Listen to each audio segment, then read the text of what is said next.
During last year's midterm election, Oklahoma had the lowest voter turnout on record and one of the biggest decreases of voter participation in the nation.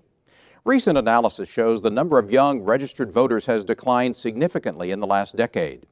Now, the Democratic Party of Oklahoma has made an unprecedented decision aimed at getting more people to the polls. Oklahoma has a population of nearly 4 million people, but slightly less than 2 million are registered to vote. Of those, the largest number of voters, 44.3%, are Republicans, 42.9% are Democrats, and 12.8% are registered as independent voters.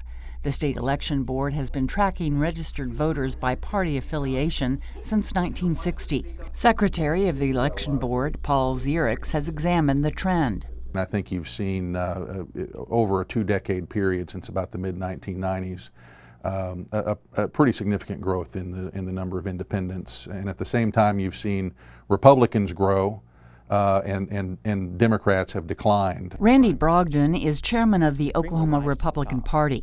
He believes a number of independents used to be Republicans. There's a fair amount of independents that was once registered Republican, and they left the Republican Party. They're still conservative. They still believe in a lot of the principles of the party, but they have become disenchanted with the party because the party as a whole maybe hasn't held up to some of the conservative ideas that they believe in. Keith Gaddy, who is chairman of the Department of Political Science at the University of Oklahoma, says Brogdon is wrong.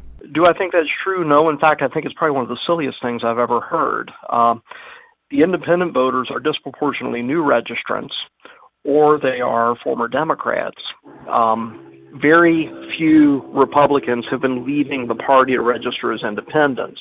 If you look at independent voters versus Democrats in this state, in terms of their ideology, they're not really all that different, but the independent voters are disproportionately young, okay?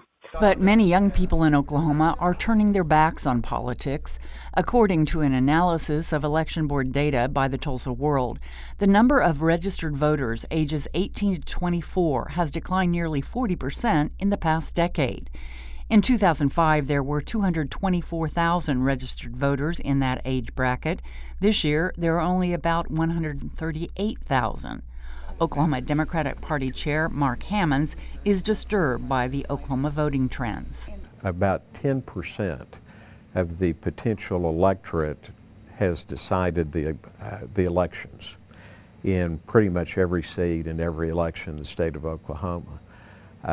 Now, that is very discouraging in one sense, but in another sense, what that ought to tell our young people, and frankly everybody, is that if you go out and register and vote, you can make a difference. In order to get more people engaged in the political process, Hammond says his party has decided to allow independents to vote in Democratic primaries. This is the first time a major party in the state has voted to do so.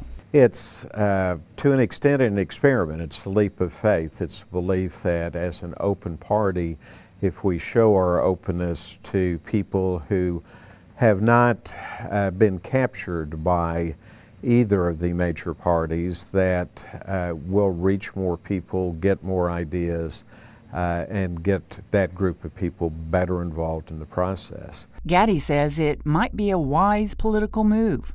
So what the Democrats have done is they've stolen a march on the Republicans in inviting young voters into their primary. But in the long run, this may be the move that helps the Democrats come back to being competitive in the state, because they'll make these people more active on behalf of their party. Brogdon is against Oklahoma Republicans following suit. I've not heard, but maybe one or two that would even consider doing it. This is not something that the state party has picked up.